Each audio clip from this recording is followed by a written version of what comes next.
India is a place I know and love. It's a frustrating place, but it's also an incredible place. And I've returned to India after an absence of 7 or 8 years, and I've really been staggered by the changes that I've seen.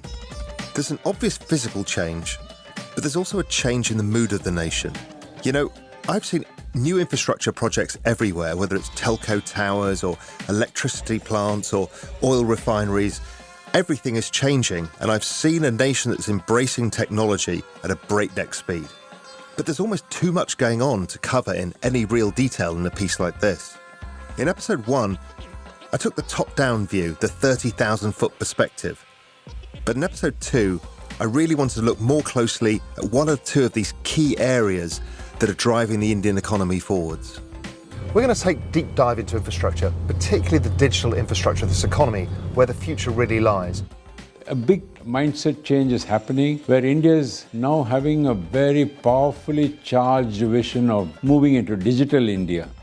We're also going to look at FDI. Foreign direct investment plays a crucial role in all of this, how to finance the new boom that lies ahead. So in the past 30 months, we've got about $194 billion in FDI. It is the highest unprecedented FDI which we've had in India, ever. But also we're going to look at the rural poor. We really need to understand whether these changes to the Indian economy are affecting the poor who live out in the villages in the rural world. The biggest economic challenge is that we've got to change our what the government's thinking on reality actually is.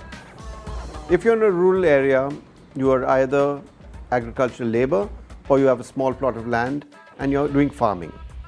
Maybe 10-15% are doing some other occupations like shopkeeping, artisans, other employment in government, etc., etc. But the bulk of the rural population is in one way or the other engaged in agriculture.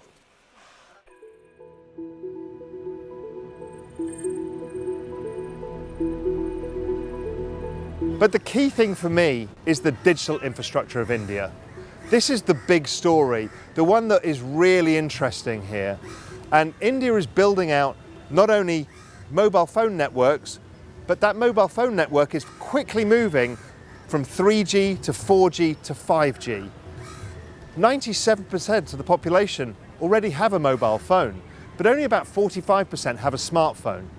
And that's going to change. And when it does, and I've seen the signs all over the place for the new 4G systems and talk of the 5G system, that's going to allow the smartphone use to explode, allowing people to do commerce on their mobile phones and also integrate with the banking system.